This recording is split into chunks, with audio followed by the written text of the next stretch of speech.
ज्योतिष शास्त्र रे सूर्य को ग्रह मानकर राजा बोली कहुए। से आत्मा, सम्मान, पितृकृपा, ख्याति और शक्तिर प्रतीक। किंतु कुंडली रे सूर्य शक्तिशाली अछि कि ना दुर्बल, यह किपरि बुझिबे?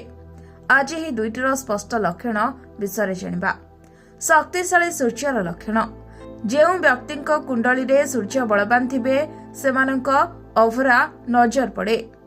मुहरे तेज, कार्य आत्मविश्वास एवं परिस्थिति को नेतृत्व करिवार क्षमता एगुड़िक तांकर सूर्य शक्तिशाली थिबार प्रमाण। सेमाने सरकारी काम, प्रशासनीय क्षेत्र किंबा अधिक दायित्वपूर्ण काम रे द्रुत सफलता पाती। समाज रे सम्मान, प्रतिष्ठा और ख्याति स्वाभाविक भाव मिले। सूर्य भल थिले पितांक सह संपर्क मध्य दृढ़ और सुखमय हुए। दुर्बल सूर्यर लक्षण। कुंडली रे सूर्य दुर्बल थिले व्यक्तिर जीवन में अनेक बाधा आसीपारे।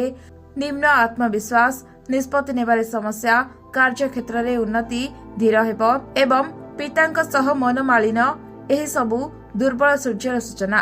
केतक लोक स्वास्थ्य समस्या, विशेषकर चक्षु किंबा हृदय संबंधी असुविधा मध्य पड़ पारती। दुर्बल सूर्य को शक्तिशाली करिवार उपाय। प्रतिदिन सकाळे सूर्यदेव को जल अर्पण करंतु। रविवार उपवास करिले सूर्यर शक्ति बढ़े। प्रतिदिन आदित्य हृदयर श्लोक पाठ करिबा मनोबल और प्रेरणा को वृद्धि करे एवं सर्वप्रमुख पिता को सम्मान करिबा, सेमानक सेवा करिबा सूर्य दोष को शांत करे। सूर्य आम जीवन तेज और शक्ति। तेणु कुंडली रे से शक्तिशाली किंबा दुर्बल यह जानिले आमे निज जीवन को सठिक पथरे नहीं जाई परिबा।